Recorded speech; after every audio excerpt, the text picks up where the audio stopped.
So let's kind of start with where we left off. Actually, we left off with this Ransho. You guys read pretty closely, Matt. You've seen this before. This is from Takagi Yoshin Ryu. Many disturbances are very disturbed. All right, and it looks like a very basic kata right from the outset, but just like all of them, they always look basic, and then you start digging down to it, and there's like a whole level of like complexities and things that are going on. So we got Matt over here, and so Matt's coming out with this right kind of lunging grab right in here. I'm going to move off to the side, right here, right down the center. Okay. Once we get here, I'm actually going to change from that punch to maybe grabbing into his throat or into his gi, and I'm just going to move up there. As you guys experienced on Wednesday, that step is not easy. Mr. White, Yeah. you're doing that step so fast. Oh, could you? I can. To these of us. Yeah. I'm getting down the center. Let's work on the ground. This is a pull. Pulling him into this fist, not punching him and grabbing on the arm. So that's the first thing. So it's really concentrate on that. So I'm pulling Matt. Alright? Pulling this. So I just happen to be the hendo kamae. My fist is right there. Alright? I'm not doing this. Boom! Now, good. Alright? Totally different opposite. Pulling him into this fist, getting him leaning back. Alright? Now, from here, I'm grabbing on. I want to keep Matt in this limbo position. Alright? If I step out, then I go with it, Matt's automatically out of it. Alright, so I have to find a way to keep him here as I go over here. Alright, which means I have to change the way that I'm applying pressure to him. So if I'm pulling this and pushing this, alright, I have pressure coming this way, pressure coming this way. Alright, think of it as I'm on a clock, and like, this is going to 12, this is going to 6. As I step out to the side, this kind of needs to go to 2 while this goes to 7. Almost like a bug. You know, I'm kind of pushing and pulling you, that keeps you in position. If I don't do that, you step right out. So that's one of the keys to this thing, is keeping this pressure in this E-hand. So as I step out with this Yoko Ruki, I'm going to change the pressure. So instead of going this way, and this way, it's going to be going this way and this way. So then, okay. You've seen this one before? Feel comfortable with it? Understand it? Yeah? Well, It's going to be a couple of years. a little bit. Oh, yeah.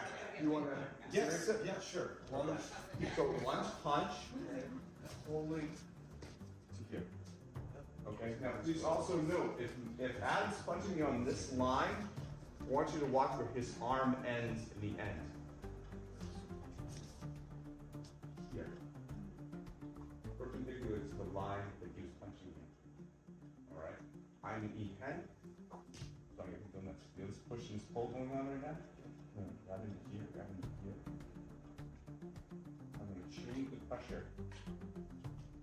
Oh, yeah. So now it's being pulled out this way, push this way, so you stay in the same place. I have to adjust the pressure to adjust for my movement.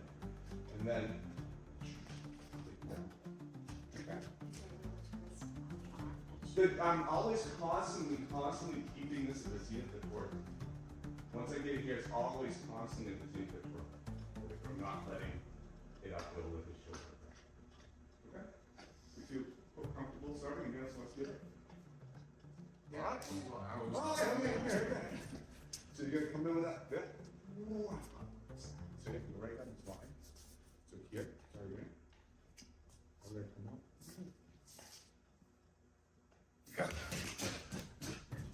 Now, if it's good enough, let's just go down to the first shot. Here. Here. Go pressure going this way, pressure going this way, almost like a contradictory. All right, like 10 and 12 and 6. Yeah. I'm going to shift off the side and change it to 2 and 7. Okay?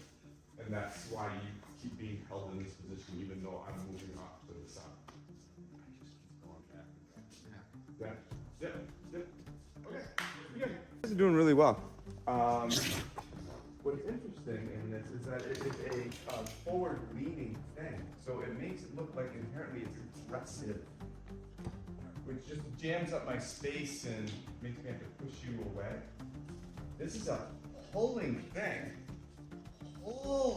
to this position, but I just happen to be in a forward moving space in my hand. That's what's off. You know, and I'm kind of fiery come on with a very kind of reverse windy movement. So what I don't want this to be is a move out of the way, come into the E-hand. In too much time, he will have nailed me. I need to have this be a windy movement, but the E-hand is just there. And that's where I end up.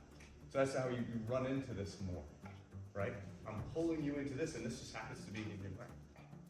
So if you feel comfortable with it, so instead of coming out around, getting into this position you guys are doing well, and then putting your hand and shifting into this E-hand, arrive at the E-hand. Take out that back and forth. All right. And you'll find that pulling around that fist fit in there, even though they kind of don't seem like they will. It almost seems like you're invading space, which you are, but he will contort. All right, and that's one of the things about this lesson is putting yourself in a position so when they arrive, they'll actually contort themselves to fit. Not touching them and making them contort. He's gonna do it just because he's gonna have no choice. My fist will be there. He has no choice. It looks like I'm pushing him, but I'm actually, I'm pulling him into it more, which is making you go backwards. Right, you feel that? It's not, it's not me pushing with this arm, pushing him back. It's me pulling this arm, which at default pulls him into my fist, and now he moves back. I'm putting the pressure here to make the effect up here. All right, which is unique. All right, we're going to go like this. All right, It's like a walking into a right, yeah, it's like a limbo bar. Yeah. Maybe it's a limbo bar, and I'm like, come on, and he's like, no, that's exactly the feeling. It's like, I can't. Versus a limbo bar coming and hitting him, and pushing his neck back. All right, it's a different thing. It's something that your balance isn't like used to, and so your body will contort around it to get to here, and then by the time you try to figure out how to get around it, there's too much pressure, and you're on the ground. Okay? All right, go ahead. Let's emphasize. Let's emphasize the proximity a little bit more to disrupt them even more. So as he comes in, let's have these out here like this, and see how far I am away. This way. The closer I get, the more it upsets Matt. All right? To the point in time, I'm actually in between his legs. This makes for an interesting step out, but it can be done. And I want especially the higher levels to get there. To see how the hell do I get out of here? All right? I want you guys to experience this. But also, Matt, that's a horrible experience for him. It's one thing if I'm in an E-hand like this, nothing, right? No big. That's different. I want him there. All right, let's play with that distance and see if we get close. So the fact that I want my legs to not be in between his legs. And then we'll look at how to get out from that. So most everyone here is getting pretty good at that. So now what I want you to do is I want you to shift the outgoing leg. All right, this will change it. It will change the pressure that you have on the person. Spin around in real quick. So it's very easy. Ooh, well, that's not easy, but I'm here with her, and I'm leaning forward, and I have forward, and I move this. Very easy for me to keep the pressure on you because I'm kind of laying right down on top of her. And that this shift, picking this up, actually makes it worse. And it's also very easy that if you don't know this part, if I step out, boom, then it just goes away. You know, I release all pressure because I know this leg. But can we? We can. I get her here. I know I need pressure going this way and this way. I'm going to maintain that as I step out of that. All right? I still have to have that pressure going from that 12 and that 6 to that 7 and the 2.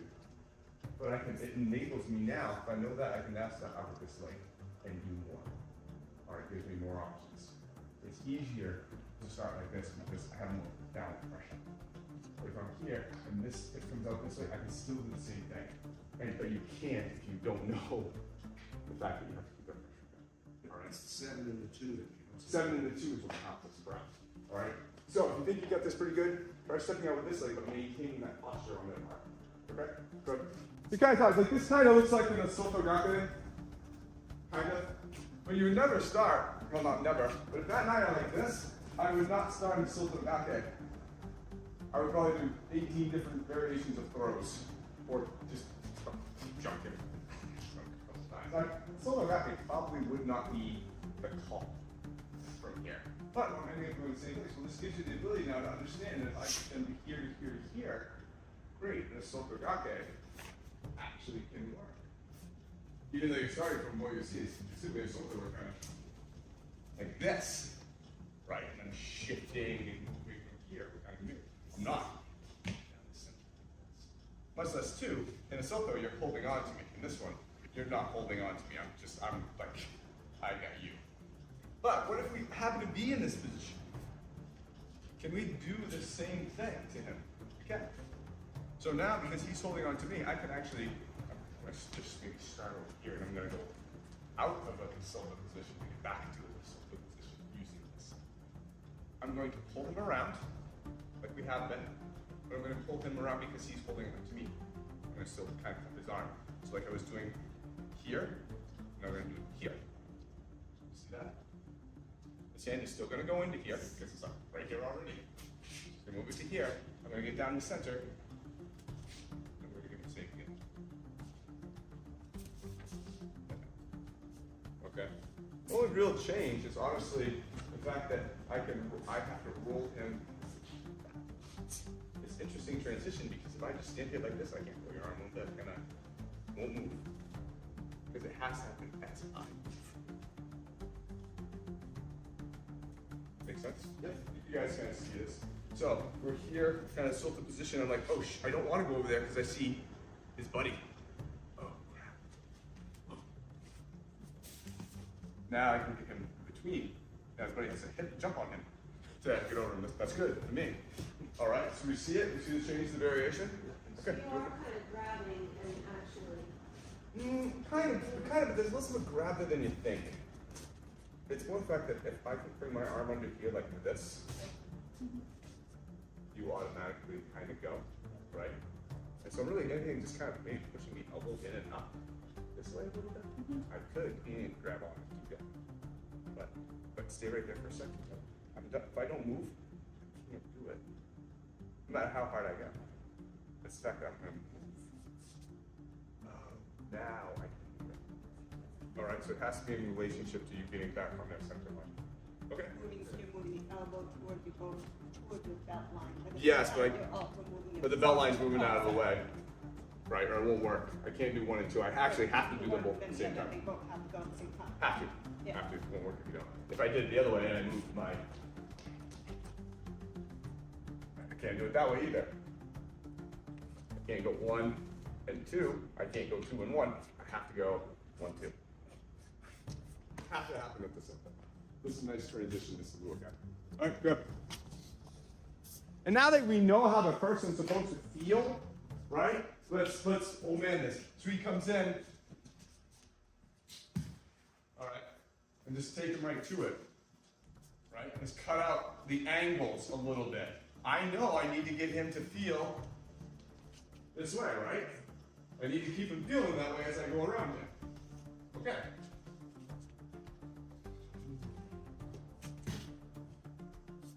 Now, you can tell I'm not punching him in the face.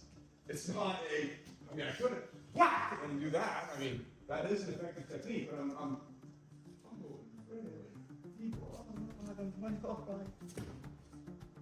okay? Now that you know the feeling you need to impart on them, throw away the angles or soften them greatly and just be there. Okay? Go. Last question is concerned. It's an interesting one because it's a very odd, unique attack angle, and there's a lot of transition through it that has to maintain a certain spinal structure. So that's why I like this. It looks one of those things that looks really simple at the beginning, like, oh, you just go and bash him in the neck and then take him down.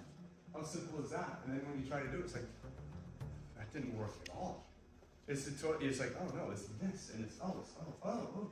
And it's like, it's one of those things that looks, in reality, it's totally the opposite of what it looks like. This is why Ransho is like, you can't just watch videos of people doing things and go, oh, that's a kata. Because you'll miss all of the magic inside. And so you have to like come and work with somebody who actually has seen it and knows it and been taught it, because it's like, no, that's not, if you just saw that on like Aqua or something and then just started doing it, you would be so flummoxed. And think it was like, oh, it's just this massive shock to the throat. And it's like, I don't know why he has to go around him all the time, because I just punch him on the ground every single time. It's like, yeah, because he's not doing that at all. And showing you so many other things. So, questions, thoughts?